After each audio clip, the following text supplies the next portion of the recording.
بسم الله الرحمن الرحیم. قدرمندو لیدونکو او اوریدونکو او ګرانو هیوادوالو سلامونه او احترامات مې ومنئ. نن 15 د جنوري کال 2024 چې د پنځشنبې ورځ سره سمون خوري ستاسو په خدمت کې حاضر یم. د نن ورځې په دې برنامه کې نړیوال موضوعات دي او یوه پوښتنه ده د قدرمن انجینیر صاحب عبیدي چې هغه چون لوی موضوع ده، تشریحي موضوع ده، پوښتنه هم ده، په عین حال کې معلومات یې راکړي دي. نو زه به هغه متن تاسو سره شریک کړم، بیا په هغه باندې به خپله تبصره ولرم، ځکه چې دا داسې یو مکمله داسې هغه نورو غوندې پوښتنې نه دي چې کله خپل ځان هم ځوروي او موږ هم ځوروي. هغه دا چې دی دا منظمه یو علمي پوښتنه ده، سیاسي پوښتنه ده او په دې باندې به هم تاسو ته معلومات زیات شي او هم به زه خپل نظر پې باندې درکړم. نن همدارنګې ستاسې پوښتنې مې هم نه دي راخیستي او نړیوال موضوعات مې نه علاوه د خیبر پښتونخوا موضوعات مې نه دي راخیستي.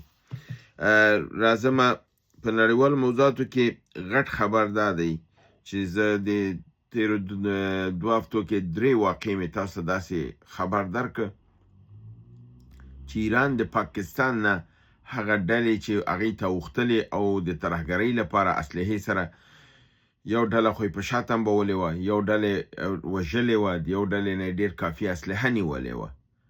نو اوس دا خبر دا دی چې د ایران یو ډله ګرفتاره کړې ده، یعنې نیول ژوندي نیولې دي او دا ډله چې دا د کافي ډېرې زیاتې اسلحې سره نیول شوي دي چې دې سره امریکایي او اسرائیلي اسلحه ګیره شوې ده او دا کسان د پاکستان نه اوښتي وو، پاکستان کې ټریننګ شوي دي، پاکستان کې ورته د اسلحه ښودل شوې ده او د دې اسلحې توزیع لپاره د تروریستي عملونو لپاره د هرج مرج پیدا کولو، د خلکو د قتل کولو، د ګډوډۍ جوړولو او همدارنګې انفجاراتو لپاره دی کاملا ټریننګ لیدلی دی او اوس اقرار کړی چې دا ټریننګ دا په پاکستان کې ورسره شوی دی او د دغه وسایل چې دوی سره دي امریکایي او اسرائیلي دا ورته په پاکستان کې ورکړل شوي دي چې دوی په ایران کې د ده نه استفاده وکړي او دا ډله اوس ګیره شوې ده.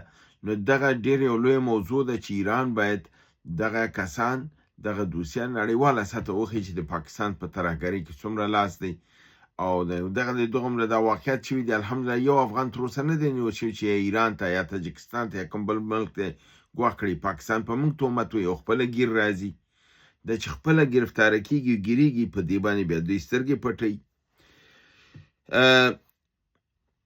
بل خبر دا دی چې روسیې خپل یو تحت البحري د اوبو لاندې هغه جنګي لوی کشتیګانو نه چې یو دی د ایران په اختیار کې ورکړی ده چې ایران په صورت د حملې د امریکا کې د دې تحت البحري نه په خلیج فارس کې په هرمز په ساحه کې او د لویو د ګرمو اوبو کې د ده نه استفاده وکړي. یعنې دا یو ډېر لوی غټ دغه دی چې د روسانو کړی دی، خپل د یو لوی تحت البحري جنګي دغه خپل د ایران په اختیار کې ورکړی ده. همدارنګې ترکیې، چین او روسیې دا ژمنه کړې چې په صورت د دې چې په ایران باندې امریکا برید وکړي نو دی به خاموشه نه کینی. چین، ترکیه او روس به د ایران حمایت کوي او د امریکایي کوم یو نظامي پایګاګان چې دي په دې باندې به دوی برید کوي چې تر کوم حده پورې به دا دی په دې ژمنه کې صادق اوسي. که چېرته دوی دا کار وکړي خو راسن درېیم نړیوال جنګ دی، ځکه چې درې واړه به جنګ ته داخلېږي چې دوی د امریکایي اهدافو دپاره د ایران لپاره هغې نه دفاع وکړي.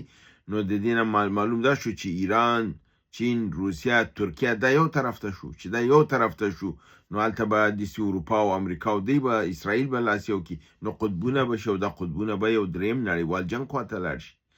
خو زه په ترکیې باندې شک لرم. چین او روسیه به واده وکړي او څه به وکړي که ونه کړي، خو ترکیې باندې زما شک دی. ترکیه دا خبره هسې کړې ده، دا اقدام نشي کولی. که ترکیې دومره مردانګي دا درلودلې دا 2 کاله په اسرائیل سره دومره مرسته وکړله او هغې هلته فلسطینیان وژل او دوی ورسره مرسته کوله. په دې بابت نه زه په ترکیې او په پاکستان اصلا اعتماد نه لرم او په دې باندې زما کاملا شک دی. درېیمه خبره دا ده چې ما تاسو ته د تیر 2 ورځو خبرونو کې دا ویلي چې امریکا 93 خپل تیارې سیمې ته راوړي دي چې هغې کې ما تاسو ویلي چې B-52 یې سره د C-17 یا C-18 د الحدید پایګاه ته قطر ته راوستي دي او د F-15 تیارې هم سیمې ته راوړي دي چې هغه لکه چې د کویت په ساحه کې دغه کړي دي ځای په ځای کړي. خو نن یو بل خبر و چې د دې هغه یو بله تیاره ده که یادم شي چې فردو او اصفهان او دغه چې وهلې نظامي زیرمې د په ایران یې وهلې هغه B-2 تیارې باندې وهلې وي او اوس یې د B-2 تیارې راوړي دي د دیګو ساري دغې کې د دیګو ګاراسیې په جزیره کې یې هلته ځای په ځای کړي دي. نو دا د بحر هند کې په دې ساحه کې ډېر یو حساسه نقطه ده چې دې نه هر خواته دا جهاز تللی شي، دا د هر ملک په خلاف استعمالیدلی شي. دا معلوم نه ده چې دا ځای ورته څنګه که خو دا یو د مهمو تیارو نه ده چې هغه ځلې د ایران په مقابل کې دوی دا استفاده کړې وه. همدارنګې د ایران نه ځینو ملکونو خپل ډیپلوماتان ایستي دي او سفارتونه خپل په حالت د تعلیق کې راوستي یعنې بند کړي دي. امریکا خپل هغه ایراني وګړي چې امریکایي پاسپورټ لري او ایران کې دي هغوی ته ویلي دي چې باید ایران نه ووځي او په خپل دغې سره ووځي چې مسؤلیت سره ووځي ځکه چې هلته امریکا سفارت دا نه لري چې دوی سره که مرسته وکړي. لکه استرالیا، لهستان، هند، سویډن او فرانسې خپل ټولو وګړو ته قومنده کړې ده چې د ایران نه باید ووځي. د دې معنا دا ده چې استخباراتي معلومات دوی سره شریک شوي دي چې په هغې په اساس دوی ته به ویل شوي چې زموږ حمله ډېره نږدې ده، خپل کسان وباسئ. او کېدای شي دوی کې دې حمله کې دوی ته دا ویل شوي چې غټه ثقیله اسلحې نه کار اخلي او کله چې ثقیله غټه اسلحې نه کار اخلي معنا یې دا ده چې د هغې شعاع او د هغې تاثیرات به همهګیري. نو خپل سفارتونو ته ویلي چې دا ښار پرېږدئ. بله خبره دا ده چې سید عباس عراقچي د ایران وزیر خارجه د عمان د وزیر خارجه سره لیدلی. عمان وزیر خارجه تاسو معلومه ده چې د امریکا او د ایران ترمنځ میانجیګري دوی کوله. 3 ناستې هلته وشولې خو 3 واړه بیا ناکامې شولې. اوس یو ځلې بیا عمان د یو پیغام سره د امریکایي پیغام سره د عباس عراقچي سره لیدلی او د امریکا پیغام ورته رسولی دی. خو د پیغام متعلق دا نه دی ویل شوي دا څه شی پیغام و. آیا د کې اخطارو د کې د معاملې جوړولو خبره وه، آیا د کې د کوم څه شي خبره وه خو پیغام دوی ته رسول شوی دی، یا د بعض وخت کې د پیغام د حملې مې چې موږ په دغه تاریخ در باندې حمله کوو. نو داسې هم کېدای شي یا دی چې فرضاً که موږ سره دغه معامله تاسو وکړئ تاسو سره به دا اقدام نه کېږي. نو دغه هم شوی دی. او بل نړیوال خبر دا دی چې مصر، اردن او لبنان اخوان المسلمین نړیواله ګوند چې دی اسلامي ګوند دی مصر چې په نړۍ کې هر ځای کې دې شاخې شته دی، په پاکستان کې، افغانستان کې، په هر ځای کې دې شاخې لري. خو مصر او اردن او لبنان کاملا دا یو تروریستي ګوند ګرځولی دی او اعلان یې کړی دی چې دا به نه تنها چې بندیږي د کسان چې دې سره متعلق او سیاسي حرکت وکړي ګرفتاره کېږي به. اوس راځم د انجینر صاحب لطف الله عبیدي هغه متن چې ما ته لیکلی دی په دې کې دی بیا پوښتنه ده او زما تبصره یې پرې غوښتې ده. زه به دا متن تاسو ولولم، دې کې کافي معلومات دي ستاسو دغه به شي او دا معلومات د پاکستان په هکله دي، د پاکستان د ټکنالوژۍ په هکله دي چې دوی تیارې او ټانکونه او دا جوړ کړي دي اوس یې په دنیا کې خرڅوي. په دې متعلق پوښتنه ده نو غور سره یې واورئ. دی لیکلي چې د ټولو تبصرو نه چې تر اوسه پورې د خپرونې نه مې اخیستې دي معلوم داره چې پاکستان د یو کورني اقتصادي او سیاسي کړکېچونو کې چې اکثرا د ستاسو د خبرو خپرې شوي دي مخامخ دي. په دې وروستي وخت کې نړیوال اخبار اف یې لیکلي دي یا الف فی لیکلي دي چې نه پوهېږم د چی شي مخفف دی او له بلو مختلفو رسنیو نه مې اورېدلي دي چې پاکستان یو لوی د دفاعي تحرک او وروسته پاتې حالت نه د یو تعرضي او تجارتي پرمختګ د ټکنالوژۍ په نړۍ کې کار اخیستی دی. د دې لوی تحرک خلاصه په داسې ډول وړاندې شوې ده. لومړی جنگي جټ الوتکې یعنی GF-10 چې د چین په مرسته پاکستان جوړې شوي دي له اړخیزي مهماتو سره چې د آذربایجان ته د 4 بلیونو او 600 میلیونو ډالرو په ارزښت صورت نیولی او آذربایجان ته تحویل ورکړ شوی دی.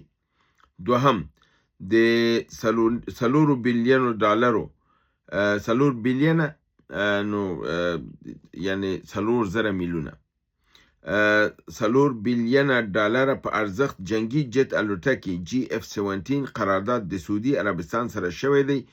2 بلیونه ډالر یې د پاکستان د پور ورکولو لپاره او متبقي 2 بلیونه ډالر یو نظامی مشارکت او د جنگي جت الوتکو پلورل عربستان سعودي سره به عملی شي. دریم لیبیا سره د یو نظامی قرارداد د 4 بلیونو ډالر په ارزښت چې 14 جنگي جت حربي مهمات او نظامی لارښوونې ورکوي شامل دي چې په خوای ستاسو عاصم منیر چې په خوا د پوه نشم د سلف د عاصم منیر تلل لیبیا ته خپرونو کې ویلی وو.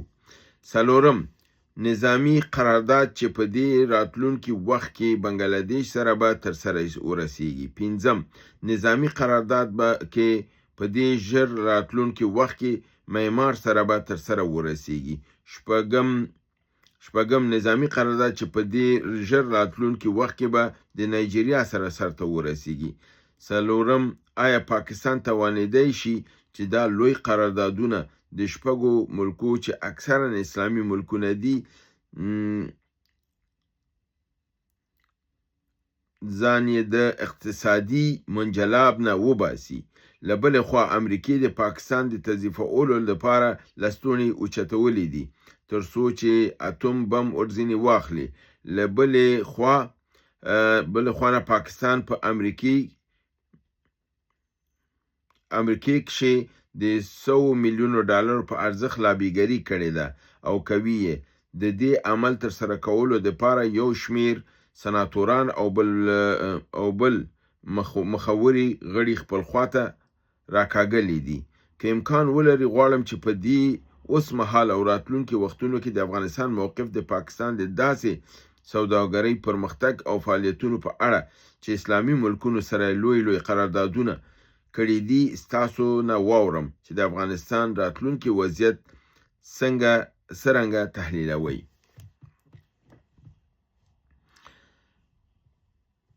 نو دا تاسو واورېدل دې کې کافي دغه کړي دي.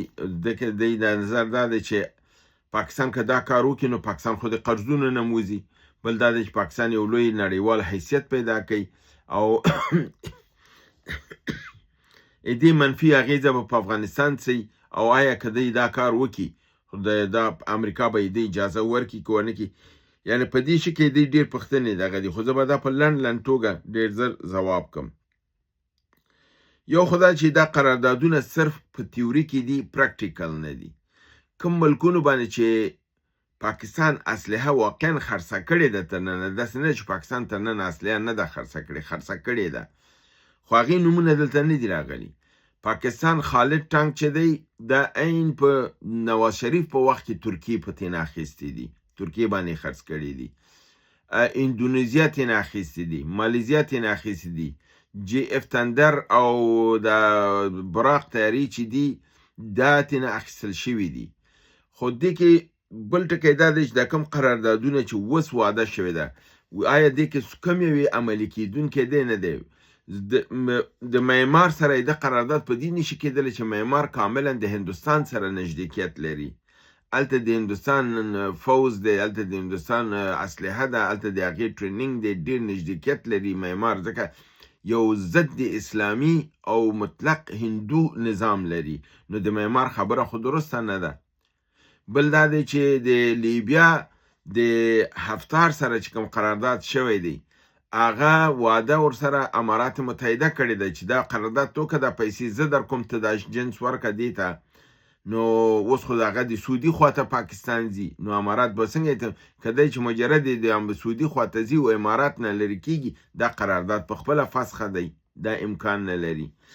بل رنګې همدارنګې چون هغه حکومت هفتار دغه چې دی هغه حکومت نه دی چې کوم حکومت په دغه کې دی، په طرابلس کې دی او هغه تریپولی چې ورته وایي دغې قبول کړی د امریکې، دا حکومت چې د هفتار دی دا نه دی قبول کړی.